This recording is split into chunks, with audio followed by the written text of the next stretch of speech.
A memoir by two former Trump 2016 officials paints then-candidate Trump as a hot-tempered, screaming tyrant with a bottomless appetite for junk food, said The Washington Post on Saturday.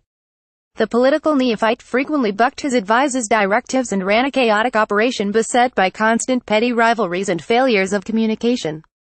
Frequently, the former reality TV game show host would go on a screaming, bellowing, all-out assault against whoever displeased him.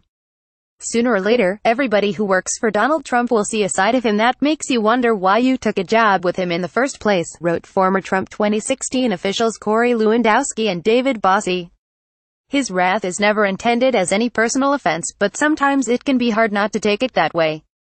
The mode that he switches into when things aren't going his way can feel like an all-out assault. It'd break most hardened men and women into little pieces. One particularly vicious blow-up came when Trump learned during a helicopter flight that then-campaign chairman Paul Manafort suggested that Trump should do fewer TV appearances and let him speak for the campaign. Trump ordered the helicopter pilot to decrease altitude so he could call Manafort on his cell phone. "Did you say I shouldn't be on TV on Sunday? I'll go on TV anytime I GDDM cking want and you won't say another cking word about me," Trump reportedly yelled. "Tone it down. I want to turn it up. You're a political pro? Let me tell you something. I'm a pro at life. I've been around a time or two. I know guys like you, with your hair and skin."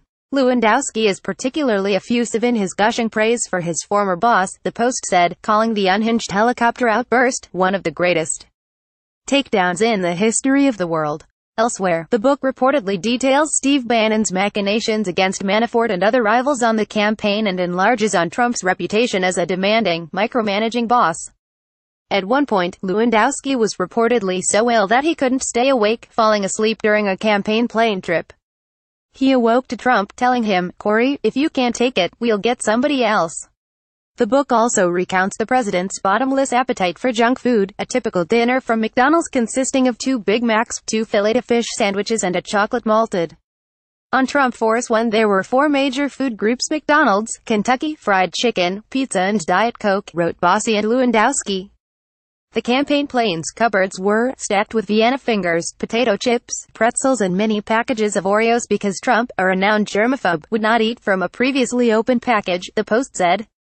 The president is reportedly fussy about his meals and wants them hot and at specific times, making the task of planning them as much of a priority as all other campaign activities. The orchestrating and timing of Mr. Trump's meals was as important as any other aspect of his march to the presidency, the authors said. In another episode, Lewandowski describes how staffer Sam Nunberg was purposely left behind at a McDonald's because Nunberg's special order burger was taking too long, the Post recounted. "Leave him," Trump reportedly said. "Let's go." And the group did.